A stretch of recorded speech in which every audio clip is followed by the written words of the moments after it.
Bismillahirrahmanirrahim. Wa idza hayyitum bi tahiyyatin fahayyu bi ahsani minha aw rudduha. Assalamualaikum warahmatullahi wabarakatuh. Alhamdulillahilladzi bi ni'matihi tatimmus shalihat. Walhamdulillahilladzi wahabana ni'aman katsiratan hatta qadarna 'ala al-ihtifal bi hadhihi al-lailah al-mubarakah. Salatan wa salaman daimaini mutalazimaini ala habibina wa syafi'ina wa maulana Muhammadin wa ala alihi wa ashabihi wa man tabi'ahum bi ihsan ila yaumiddin. Qala Allah ta'ala fil Qur'anil Karim, a'udzu billahi minasyaitonir rajim. Yarfa'illahu alladhina amanu minkum walladzina utul ilma darajat. Yang terhormat Bapak Ketua Pimpinan Ranting Muhammadiyah Kepuh Kemiri, Bapak Agus Wahyudi beserta seluruh jajarannya.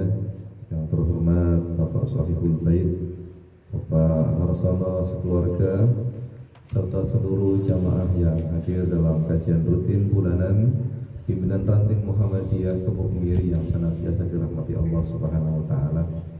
Saya sangat bersyukur kembali bisa hadir di tengah-tengah bapak-bapak sekalian. Semoga niatan baik kita dari rumah sampai di sini dalam rangka thalabul ilmi senantiasa dicatat sebagai salah satu bentuk syukur kita kepada Allah, sekaligus menjadi catatan amal soleh di sisi Allah Subhanahu wa taala. Salatu wassalam semoga tetap tercurah atas Rasulullah Muhammad sallallahu alaihi wasallam. Pada tahun 2009, 2010 saya saat itu berkesempatan menjadi tim akademiknya PWM yang bekerja sama dengan Umsida melaksanakan satu program namanya Desatur Muhammadiyahan, bertugas di Ngawi, kemudian Magetan dan Madiun, di 3 kota. Ketika itu kemudian saya mendampingi Prof. Bianto, dan kemudian di tengah-tengah kuliah yang disampaikan itu beliau menyampaikan kalau ada 5 orang Muhammadiyah berkumpul itu biasanya jadi musola. Kalau ada orang Muhammadiyah itu berkumpul 10 itu biasanya jadi ranting. Dan terus begitu. Karena itulah kemudian Muhammadiyah itu adalah gerakan dakwah amar ma'ruf nahi mungkar wa tajdid gitu ya, berdasarkan Al-Qur'an dan As-Sunnah untuk mewujudkan masyarakat Islam yang sebenar-benarnya. Ini juga selamat datang kepada Pak Putra yang hari ini informasinya sudah bergabung. Mudah-mudahan terus banyak dan semakin besar gitu ya. Beberapa kali saya malah berkesempatan mendampingi pimpinan ranting Aisyah, Bu Endah, dan ibu-ibu yang rutin melaksanakan kajian di hari Senin pagi. Itu base campnya tetap di rumahnya Bu Eni di kampung di belakang Kepuh Kemiri. Saya tahu banget Pak, betul pindah-pindah. Dan yang datang itu selalu banyak dan berganti-ganti, artinya dinamis. Ranting Kepuh Kemiri ini sedang mencari orbitnya. Kalau nanti sudah tahu di mana titik koordinatnya, itu nanti akan dahsyat habisnya. Kemarin Pak Anton juga sudah datang ke Safarudin, kepala SD Muda itu mencari data wali murid SD Muda yang dari Kepuh Kemiri. Bayangkan, Masya Allah. Ini akan menjadi satu potensi yang sangat besar ketika kita mengetahui anak-anak kita yang sekolah di sana banyak dari peruntas. Saya kira nanti akan menjadi satu kekuatan tersendiri. Kalau bicara tentang peluang, ada 10 anak masak satu di antara 10 nggak ada yang nyantol kan? Ya pasti nanti akan ada. Belum lagi kalau misalkan kita akan menemukan calon-calon generasi yang dahsyat-dahsyat. Ini Mas Beltam sudah mengawali nanti disusul sama yang lain kan masih sangat banyak. Nah,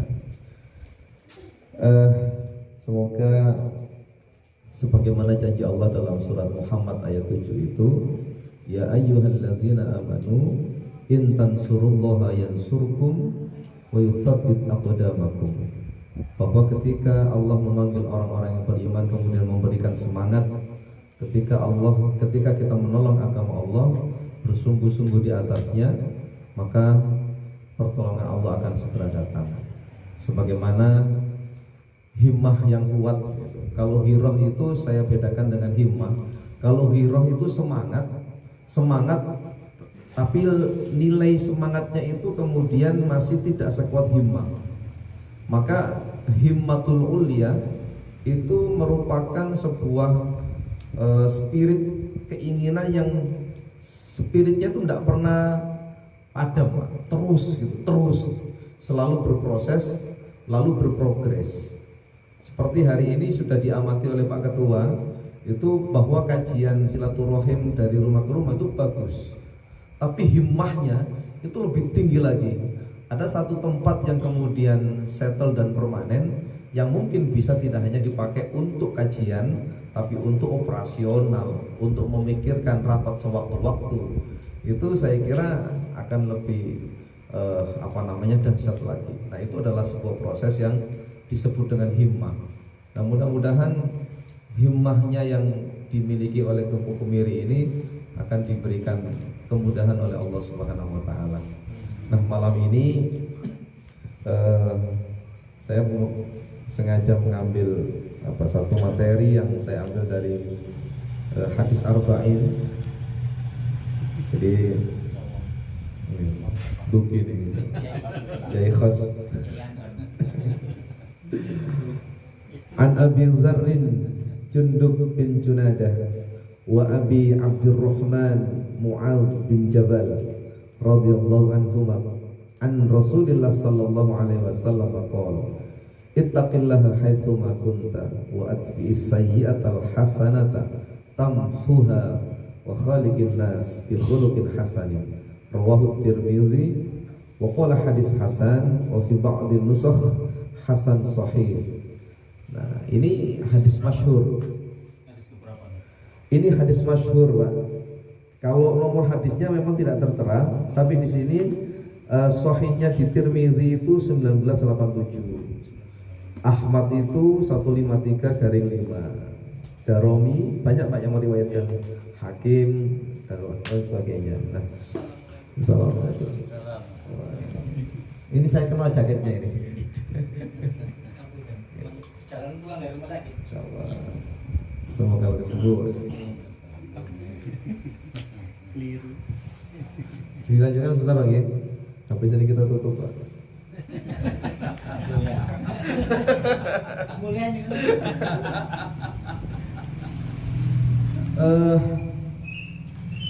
Kalau kita kembali kepada status kita, jadi ada status kita itu yang kalau kita dengan Allah, maka kedudukan kita adalah makhluk gitu ya, abdun. Maka Allah itu khaliq, ma'bud. Kalau kita kemudian selaraskan dengan abdun tadi.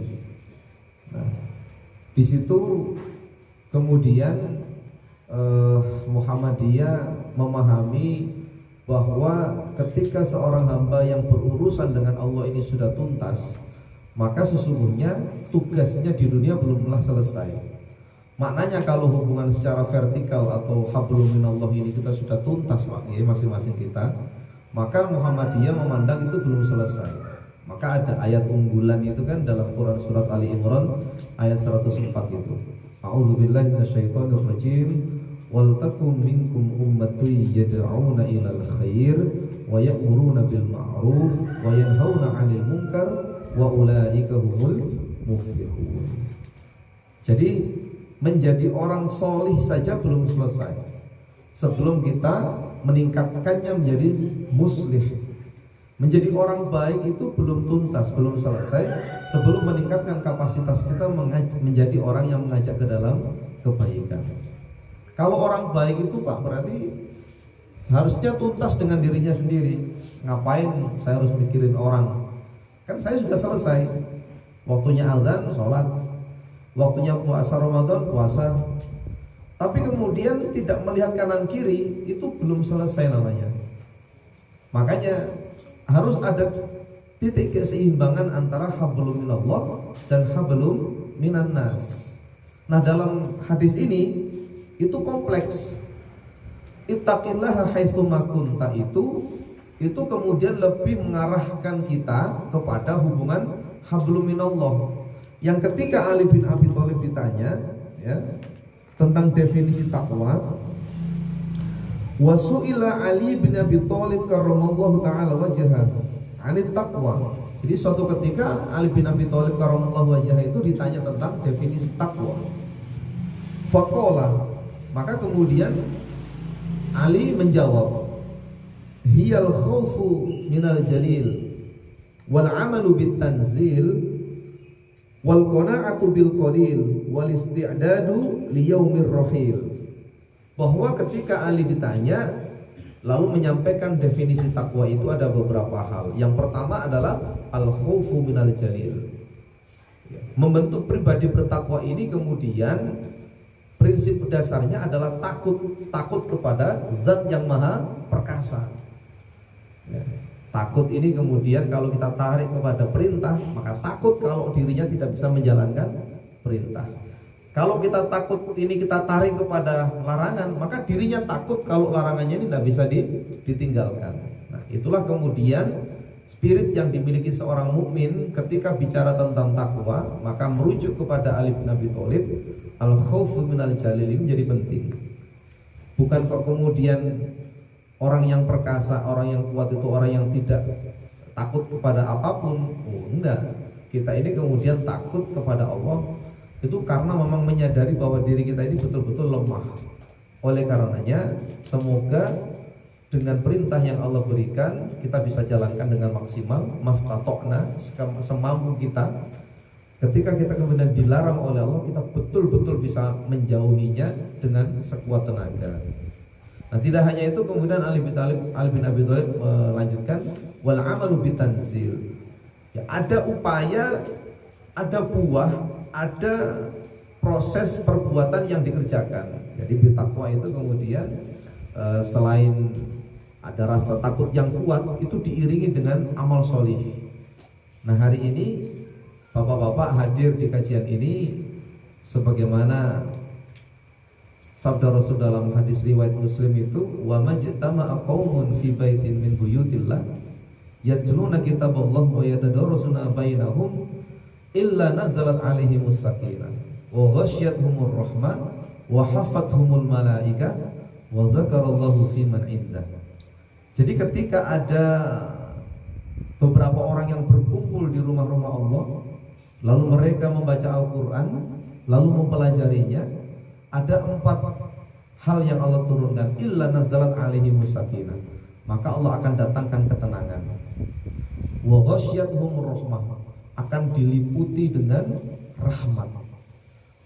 Wa hafathumul malaika, lalu dikelilingi oleh para malaikat. Wa dzakarallahu fi man indah, kemudian disebut-sebut oleh Allah di kalangan para malaikat. Ini Masya Allah. Jadi pas ngaji ini pasti hatinya tenang ya Pak ya. Pas ngaji ini tenang loh teman. Tenang. Pasti tenang. Urusan nanti yang lain dipikir itu nanti dipikir lagi setelah ngaji.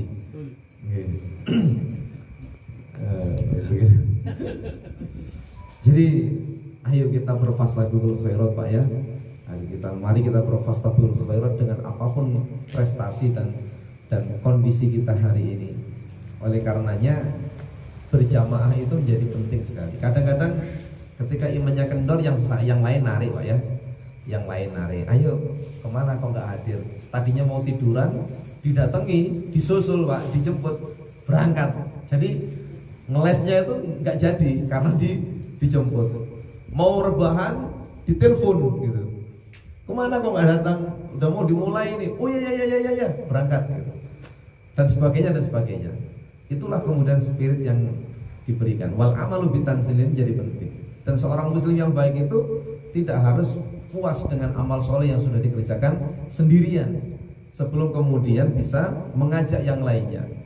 Kan semangatnya kan banyak ya Pak ya. Jadi mandalla ala khairin falahu mithlu ajrin fa'ilihi.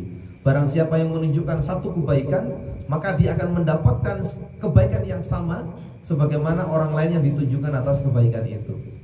Maka kalau hari ini dalam flyer tadi yang sudah di-share itu kan hadis riwayat Muslim itu kan man salaka thoriqan yaltamisu fihi ilman sahalallahu lahu thoriqan ilal jannah. Nah, di situ Rasul menggunakan kata man salaka. Man salaka thoriqan, barang siapa yang berjalan. Kalau kaidah dasar bahasa Arab Pak, kata berjalan itu harusnya masya yamshi. Ya, ana amshi ala syari gitu. Saya berjalan di atas jalan raya gitu. Amshi, masya yamshi, masyian gitu ya. Tapi yang digunakan dalam hadis ini man salaka. Maknanya bukan hanya berjalan, tetapi seluruh support system yang bisa menyebabkan kajian ini terselenggara, itu semua dapat benefit, keuntungan daripada pahala yang Allah berikan.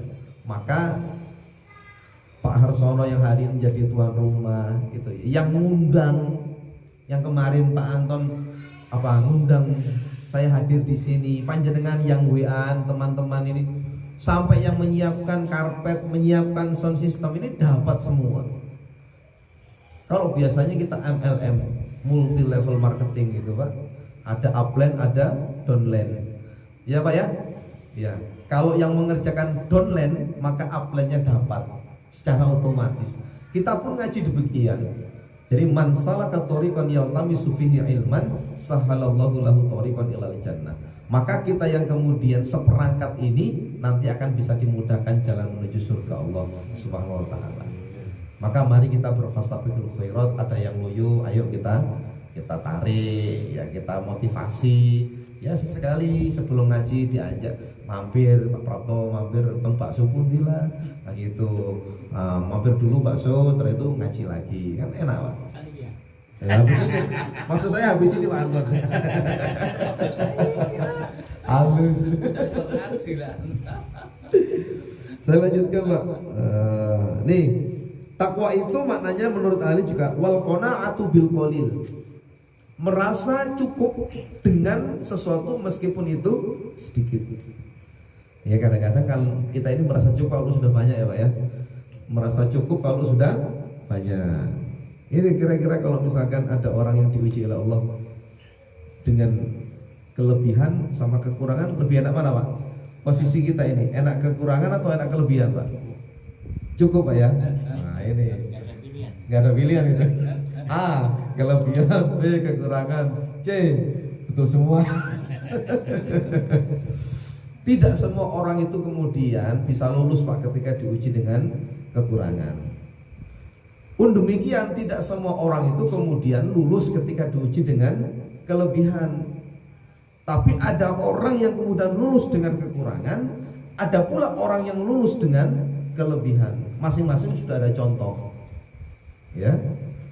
Sudah ada banyak contoh. Contoh yang dikasih kelebihan lalu takwa banyak.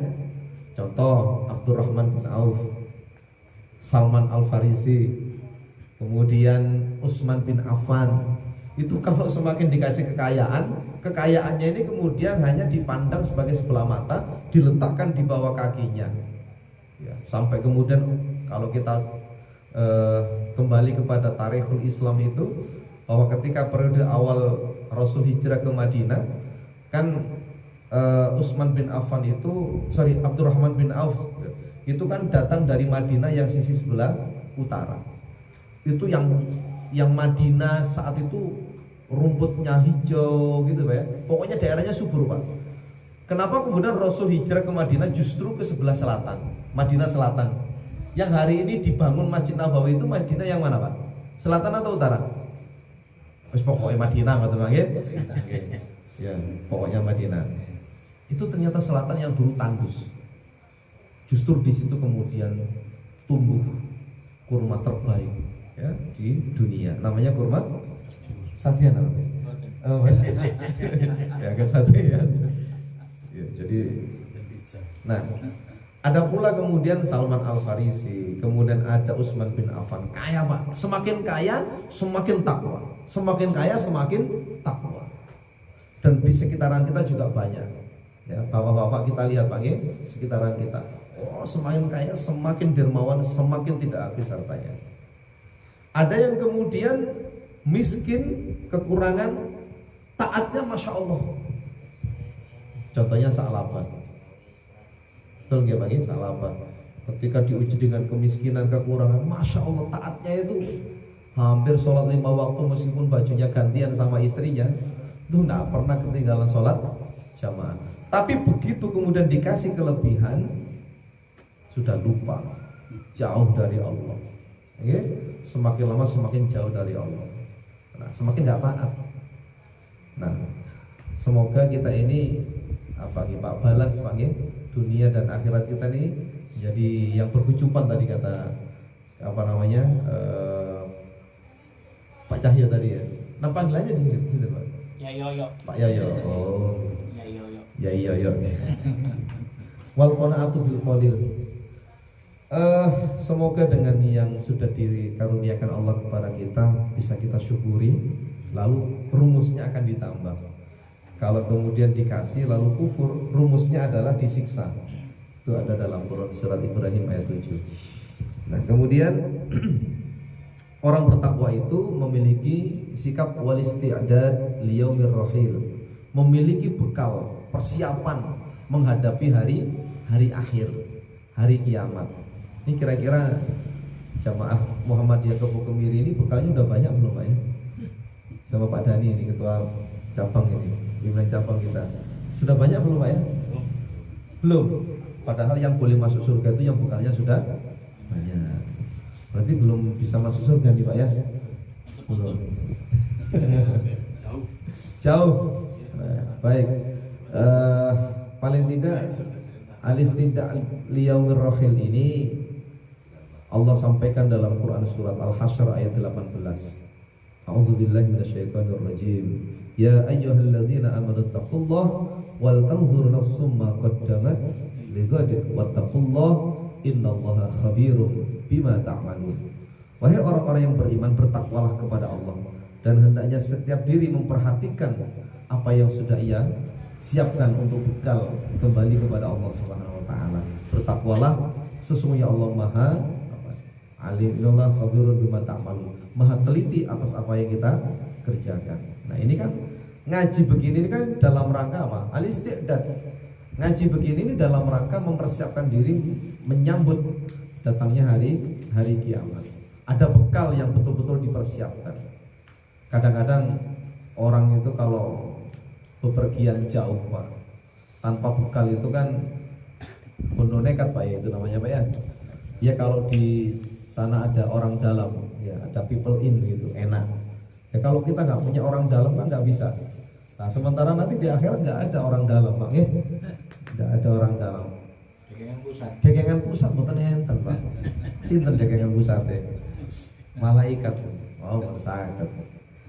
Maka semua akan kembali kepada amal kita, betul. Jadi Allah itu kemudian memberikan dua, ya, yang bisa memberikan pertolongan atau syafaat. Yang pertama Rasulullah SAW, itu jelas akan diberikan izin oleh Allah memberikan syafaat. Yang kedua tilawah Quran kita. Apa dalilnya? Iqra'ul Qur'ana fa innahu ya'ti yaumal qiyamah syafi'an li ashabihi. Bacalah Quran karena sesungguhnya bacaan Quran itu akan datang kepada kita di hari kiamat sebagai penolong kita. Nah masalahnya kita baca Qurannya rutin atau tidak, istiqomah atau mau. Nah ini menjadi penting untuk selalu kita kaji. Nah bicara tentang takwa, saya kira jaminan Allah terhadap orang bertakwa itu Masya Allah ini satu halaman penuh ini Pak. Wa minha diantaranya ketika kita beriman atau bertakwa kepada Allah, maka minha wal hifdzu wal harasu minal a'da. Jadi akan dijaga oleh Allah, orang bertakwa itu akan dijaga oleh Allah dari semua musuh-musuhnya. Betul ya? Wa in tasbiru wa tattaqu la yadurrukum kaiduhum syai'an. Surat Ali Imran 120.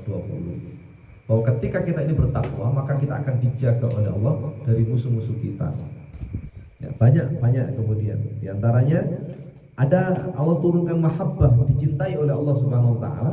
Itu dalam Quran surat Ali Imran ayat 76. Fa innallaha yuhibbul muttaqin. Ya. Maka sesungguhnya Allah itu mencintai orang-orang yang bertakwa. Nah, bapak-bapak pernah dicintai, Pak? Halo?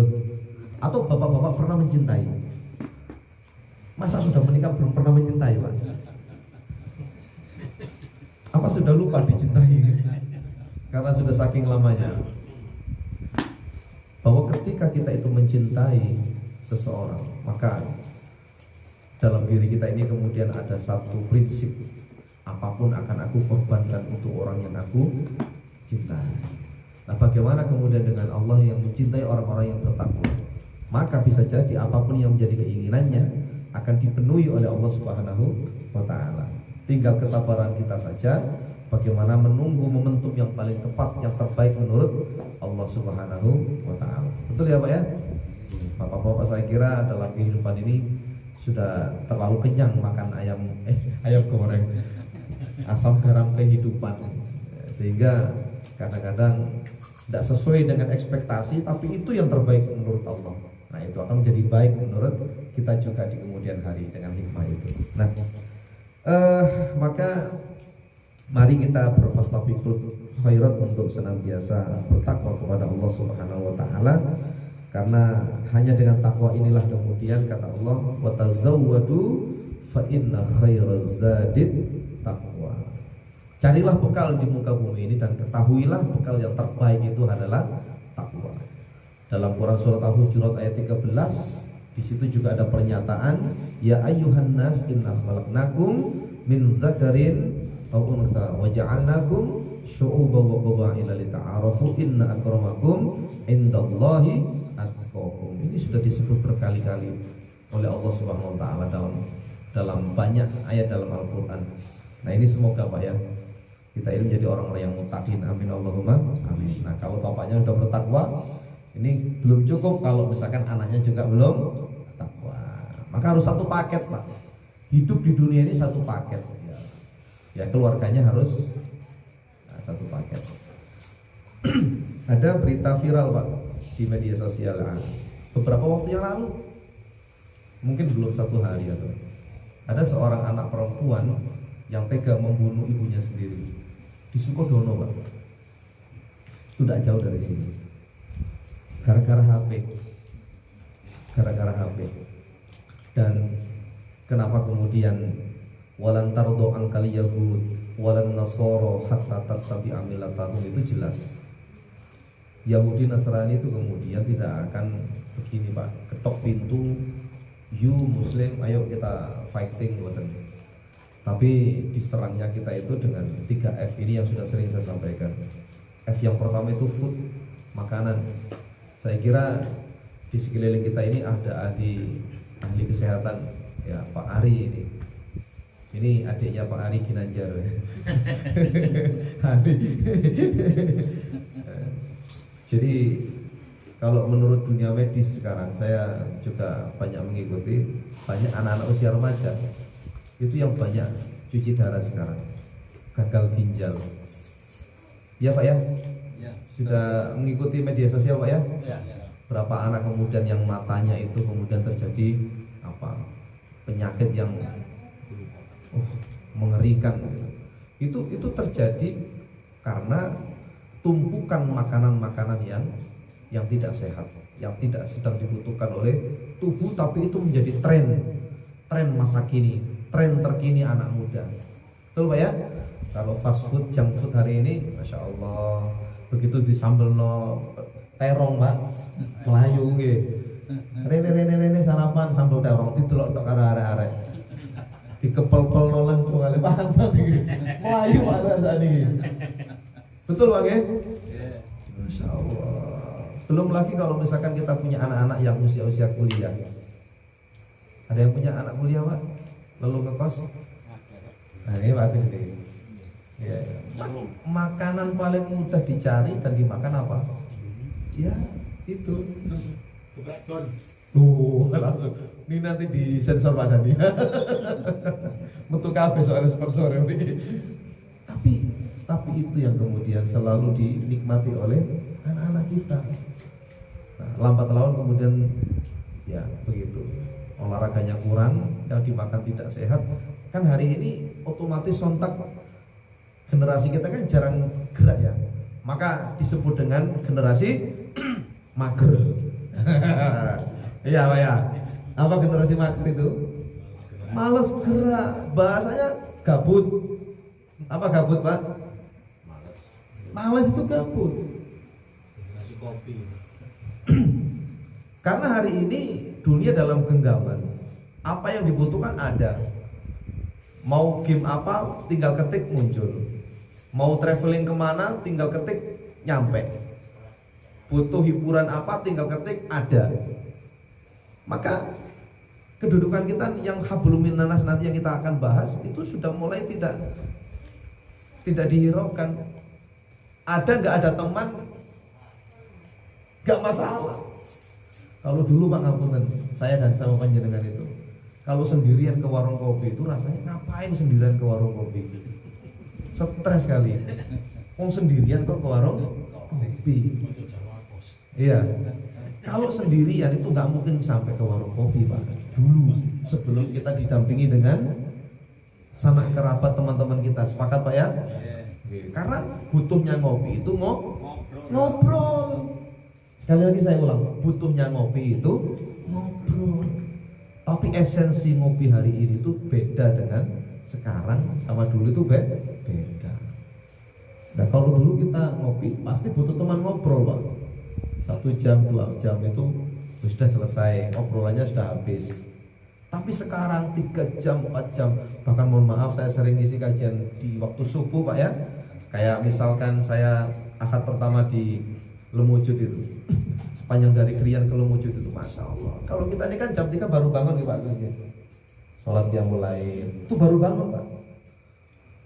Saya sering menjumpai anak-anak itu waktu azan tawuran Pak di jalan. Maknanya belum tidur. Justru azan itu tandanya bagi mereka itu pulang tidur Pak. Wisatan subuh ayo mulai turu. Nah itu. Pemicunya adalah yang kedua, food fun. Ya setelah food itu fun, kesenangan. Udah diantem itu Pak. Yang tadi terjadi di Sukodono itu karena terindikasi game online, yang itu kemudian dalam game itu kalau menyakiti bahkan membunuh itu tidak merasa berdosa Pak, karena dapat reward. Semakin banyak yang dibunuh semakin dapat reward. Maka mohon izin Pak, kalau saya salah diluruskan. Dalam kemiliteran baik itu TNI apapun, itu kalau misalkan mau perang itu biasanya kan ada brainwash Pak ya. Ya, ada brainwash. Kalau you tidak membunuh maka you yang akan dibunuh. Itu kalau begitu misalkan di daerah-daerah yang rawan konflik Pak ya. Nah, begitu pula ketika game online ini sudah menjadi habit kita, Masya Allah. Maka menyakiti bahkan membunuh itu nggak ada rasa penyesalan. Itu kondisinya lebih daripada psikopat Pak. Kalau seorang psikopat itu kan ketika dia sudah memutilasi misalkan, bukan hanya membunuh tapi juga memutilasi, itu namanya psikopat apa? Nah, itu kan tidak ada rasa penyesalnya sama sekali Pak. Betul ya? Ini bahkan ibunya sendiri dibunuh itu nggak ada rasa menyesal. Dia nggak kabur itu, dia tidak menangis itu. Kebayang nggak Pak kalau kemudian generasi kita kayak gitu tumbuhnya? Ngeri nggak Pak kira-kira? Bapak-bapak pernah lihat film ini? Bapak-bapak suka nonton film apa buat ini? Dulu. Nggih. Film sing ngeten iki lho. Orang nggak sadar. Satu kota kan semua. Zombie itu manusia tapi fungsi otaknya itu sudah diambil. Betul ya Pak ya? Dikendalikan oleh satu sistem yang mengarah kemana, itu yang akan dia lakukan. Nah, kalau kemudian generasi kita ini digiring kepada sesuatu yang menjauhkan mereka dari nilai-nilai kemanusiaan, maka ke depan generasi kita ini generasi apa? Gitu Bapak. Ngeri Pak ya. Tapi tenang Pak. Jadi selalu dalam satu zaman yang sama itu kemungkaran itu pasti akan tumbang dengan kebaikan. Nah, izul Islam hari ini tuh Masya Allah meningkat. Kalau kita lihat rata-rata grafik lulusan sekolah-sekolah Islam itu Masya Allah grafiknya tinggi Pak, meningkat.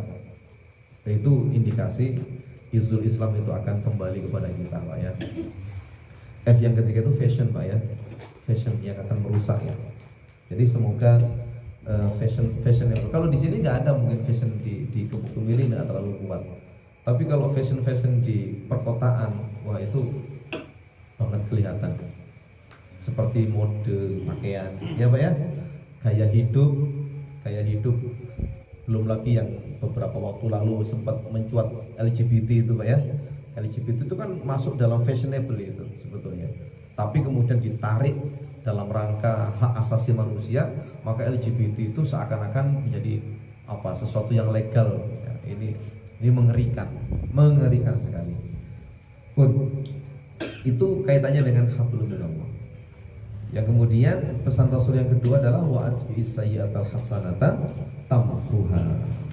Maknanya ketika kita melakukan kesalahan itu diminta oleh Rasul untuk menutupinya dengan kebaikan-kebaikan yang lebih banyak. Ibarat kalau kita pernah belajar fisika Pak, fisika atau biologi ya? Fisika kelihatannya. Ini misalkan satu gelas air, kemudian di satu gelas air ini kita tuangkan tinta warna hitam Pak. Ya, manusia itu kan fitrah, manusia itu kan putih bersih. Lalu ada nuktoh. Satu kali dia berdosa nuktoh Pak, tuk gitu. Nuktoh itu kemudian bisa dijatuhkan satu tetes tinta hitam, tuk. Berdosa lagi, tuk.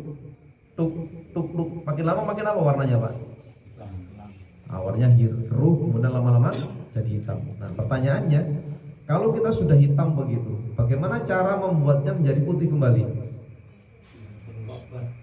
Ya, obatnya tadi itu dengan cara wa'at bi'is sayyi'atal hasanata tamhuha. Digelontor, dikasih air terus, dikasih air bersih terus, maka yang hitam itu akan hilang, berubah menjadi putih. Itulah konsep Islam. Memang di Islam tidak ada penebusan dosa Pak ya. Jadi kalau dosa A kasih uang berapa, dosanya dimaafkan. Enggak, Islam tidak begitu. Tapi di Islam banyak sekali bonus-bonus itu. Coba kita perhatikan dengan puasa kita. Man shoma Ramadan imanan wa ihtisaban ghufira lahu ma taqaddama min dzambi. Barang siapa yang berpuasa Ramadan, maka Allah akan hapuskan dosa-dosanya yang telah lalu. Kan dosanya hilang Pak ya. Makanya kembali ke fitrah itu kita tiap tahun itu diulang-ulang terus begitu. Karena yakin tiap tahun itu pernah melakukan kesalahan. Diulang lagi sama Allah. Dibersihkan lagi, di-restart lah bahasa komputernya itu selalu di-restart, di-refresh begitu. Nah ini dalam rangka mempercepat Pak, ini akselerasi percepatan amal soleh itu banyak ternyata dengan zikir Pak. Kemudian dalam hadis dalam kitab Bulughul Maram itu Pak ya, dalam hadis Muslim, alaika bi kalimataini khafifataini 'ala lisan thaqilataini fil mizan habibataini ila rahman subhanallah wa bihamdihi subhanallahil azim. Hendaknya engkau kemudian membaca dua kalimat, yang mana dua kalimat ini ringan diucapkan di bibir, kemudian berat timbangannya di mizan, dicintai oleh Allah Subhanahu wa taala yang Maha Rahman. Apa itu? Subhanallah wa bihamdihi subhanallahil azim. Bapak-bapak nganggur-nganggur zikir Bang ya. Bapak nganggur-nganggur zikir. Di perjalanan daripada ngelamun zikir. Banyak hal yang bisa kita kerjakan, yang kita pilih sebagai waktu terbaik untuk zikrullah itu. Nah, kemudian wa'at bi sayyi'atal hasanata ini tadi Pak Anton menyampaikan dengan cara bertobat. Betul Pak. Bertobat itu menjadi penting dengan cara memperbanyak kalimat istighfar. Nah ini. Kemudian ketika ada seseorang yang melakukan perbuatan yang jelek Pak ya, yang buruk, maka yakinlah bahwa yang dilakukan itu akan hilang dengan pertobatan yang sempurna kepada Allah Subhanahu wa taala. Maka dengan kita banyak istighfar, sholat, sedekah itu insya Allah akan menjadikan diri kita ini semakin dekat dengan Allah dan jauh dari kemaksiatan kepadanya. Kemudian yang ketiga itu adalah wa khaliqin nas bi khuluqin hasanin. Nah, ini saya sampaikan satu hadisnya riwayat Tirmizi, ma min syai'in yudau fil mizan afqalu min husnil khuluq. Maka tidak ada sesuatu yang ketika itu diletakkan di mizan itu lebih berat timbangannya daripada husnul khuluq, daripada akhlak yang mulia. Jadi takwa itu, iman itu kemudian ukurannya itu juga lebih banyak disandarkan kepada husnul khuluq. Hadis yang lain, akmalul mu'minina imanan ahsanuhum khuluqan. Barang siapa yang ingin dikatakan imannya itu sempurna di hadapan Allah, maka hendaknya kemudian ia memperbaiki akhlaknya. Nah, akhlak kita itu kan produk daripada apa yang ada dalam diri kita, itu namanya akhlak.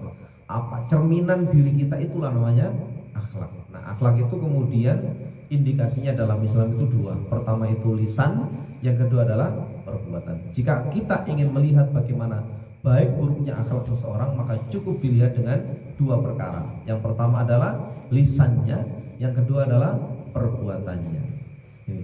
Lisan kita itu lebih banyak apa? Merendahkan orangkah? Atau malah menghormati orang? Yang baikkah yang kita sampaikan atau malah yang buruk yang kita ucapkan? Nah ini bapak-bapak, ini kalau di bapak-bapak lebih banyak melafazkan yang baik-baik atau yang buruk-buruk Pak ini Pak? Yang baik Pak ya? Baik. Betul terbiasa misu-misu gini nggih. Nganggur-nganggur misu rek. Betul nggih? Rasa-rasa. Nah. Apik nih Pak ya. Sebab ada Pak orang itu yang kemudian tidak pernah menyebut lafaz Allah, itu tidak bisa. Menyebut nama Allah itu asma Allah tidak mau. Ya Allah, sugine rek saiki rek. Ya ngene kok bocah sing ngecet. Oh. Sing ngedukno udan. Macam-macam. Jadi menyebut lafaz Allah itu kalau tidak terbiasa itu susah.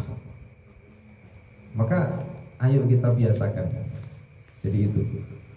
Kemudian husnul khuluq ini memiliki potensi kalau sesama muslim itu cara bermuamalahnya kita dituntun dalam Islam itu hakul muslim alal muslim itu. Memenuhi hak sesama muslim itu juga bagian dari husnul khuluq kita. Hak sesama muslim itu ada berapa Pak tadi Pak? Ada 6 ya. Hakul muslim alal muslim situ. Pertama, idza laqitahu fasallim alaihi. Itu juga akhlak Pak. Ketika kita berjumpa dengan sesama muslim maka ucapkan salam. Saya kira bapak-bapak kalau ketemu antar jamaah apa tadi? Salam gitu Pak ya? Salam nomor lintu deh Pak. Setelah itu panggil nama boleh. Assalamualaikum Pak Prapto. Nah, assalamualaikum bro, boleh. Kak, bro, ngoten to. Merono lali salame. Nah, ngoten. Ya, salam. Jadi ayo kita biasakan. Dan ada orang itu yang tidak terbiasa mengucap salam loh Pak. Betul ya Pak ya?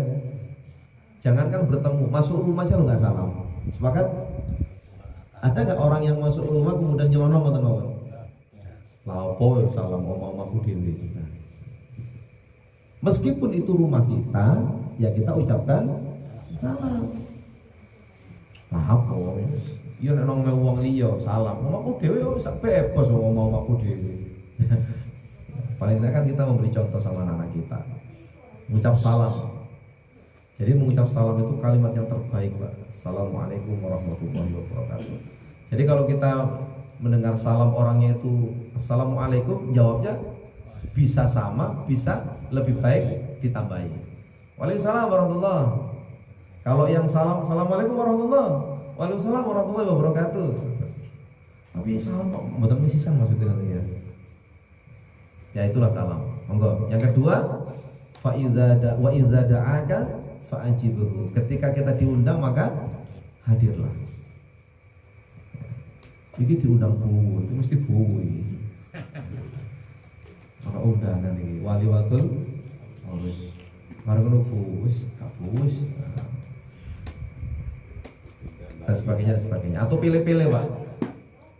Sing undang wong iku kata kon. Sing undang kata. Dilihat sapa sing undang. Enggak boleh. Enggak boleh tebang pilih. Ini pertanyaannya bagus, Pak. Kalau kita merujuk kepada yang dilakukan Pak Ketua Umum PP Muhammadiyah yang masyhur, Pak Fakhrudin itu, Pak ya, datang, Pak. Diundang Yasinan datang. Tapi kemudian mewarnai. Jadi Pak Fakhrudin itu datang ketika Yasinan. Lalu tanya, bahasa Jawa, ya ono ya ini Yasinan oleh apa? Gitu ya. Apa iya? Tapi kemudian apa yang ada di dalamnya? Nah, lho pripun lho Pak Ustadz? Nah, biasa gitu. Piye lek misalnya sesuk tetap Yasinan, tapi kita mulai mengupas apa yang ada dalam surat Yasin. Ternyata sepakat itu akhirnya jadi kajian tafsir Yasin, Pak. Kajian tafsir Yasin. Insyaallah bagus sekali. Nah, kalau yang seperti itu kita bisa defend ya, Pak, atau malah kemudian memilih satu upaya tetap dengan yang terbaik, tapi ya dengan hujah atau alasan yang makbul, yang masuk akal, tanpa kemudian kita istilahnya itu memberikan diksi-diksi yang kurang berkenan karena itu kan masuk dakwah kultural ya, Pak ya. Karena itu masuk dakwah kultural yang kita bisa kemudian menolaknya itu dengan cara yang terbaik. Saya punya teman, saya lupa di mana, tidak menghadiri acara itu, tapi ngasih support. Boten ngasih support. Kan terhadap orang yang kesusahan itu kan hendaknya menghibur. Nah, ngasih apa dan sebagainya. Itu akan kemudian dibilang, pun sepurane aku gak teko, tak bantu iki, tak tunggu setiap waktu tak tunggu. Itu akan terasa lebih adem, Pak. Ya, itu. Fa'idza da'aka fa'jibu. Yang ketiga, fa'idza stansohahu fansohlahu. Hak sesama muslim itu ketika diminta nasihat maka beri nasihat yang terbaik, jangan malah memberi provokasi. Saya kira di sini tidak ada yang terbaik. Selama bisa menasihati, mari kita nasihati yang terbaik. Kemudian yang keempat, wa idza atasha fahamidallah fasyamidhu. Ketika ada seorang mukmin yang bersin lalu dia mengucapkan hamdalah, maka balaslah dengan mengatakan yarhamukallah. Kalau zaman Covid kan orang wahing, orang bersin gimana, Pak? Boleh. Orang bersin. Islam itu kalau ada yang bersin malah didoakan yarhamukallah. Lalu yang bersin yahdikumullah wa yuslihu balakum. Yang kelima, wa idza maridha fazurhu. Ketika ada yang sakit maka jenguklah. Orang sakit kalau dijenguk itu separuh obat ya, Pak ya. Kadang-kadang nolong, ya Allah, wis 3 dina nang rumah sakit gak ora siji ya, sanak kerabat yang jenguk. Itu tambah sakit. Loro untu paling, Pak. Iya, loro. Apalagi datang kemudian memberikan support finansial, doa, masya Allah. Dan yang terakhir, wa idza mata fattabi'u. Ketika ada yang meninggal, maka antarkanlah ke kubur. Itu apa? Itu merupakan husnul khuluq. Wa khuluqin nas bi khuluqin hasanin. Jadi Bapak-bapak yang saya hormati, Kesimpulannya adalah menjaga keseimbangan antara hablum minallah dan hablum minannas. Ini penting. Sebab Rasul pun melakukan itu. Maka ketika Rasul ditanya tentang bagaimana akhlaknya dengan sesama manusia, maka Rasul itu adalah sebaik-baik manusia akhlaknya terhadap manusia, bahkan terhadap musuh-musuh Rasulullah. Betul ya? Rasulullah itu tidak hanya baik kepada sahabat, tapi juga baik kepada musuh-musuh Rasulullah. Selama musuh ini dalam konteks yang masih bisa didoakan. Tapi kalau sudah waktunya diperangi ya Rasulullah perang. Itu kira-kira yang bisa kami sampaikan. Waktu sudah menunjukkan pukul 9:30. Ini kajian terlama yang pernah saya sampaikan. Sampai 9:30. Masih ada buka tanya jawab toh Pak? Monggo dari monggo Pak. Sebelumnya saya minta maaf mengenai yang dibahas tadi tentang hablum minannas sama undang. Nah, kebetulan tangga saya tadi itu undang untuk 40 harinya. Nah, saya ini bingung. Ini kan belum paham juga ya, 100% belum paham. Ini datang untuk mengajar saja. Mikir-mikir akhirnya sudah ke sini. Nah, itu yang pertama. Yang kedua, untuk orang meninggal itu ada 3 hari dan sebenarnya itu loh, itu sebenarnya itu larangan atau hanya kalau bisa dilakukan. Kalau di Muhammadiyah di tempat saya Jogja itu masih melakukan, tapi hanya 3 hari. 40 dan sebenarnya sudah enggak dilakukan. Ya, itu mohon penjelasan. Iya Pak, ya boleh tidak ini. Jadi ini sudah di skip Pak.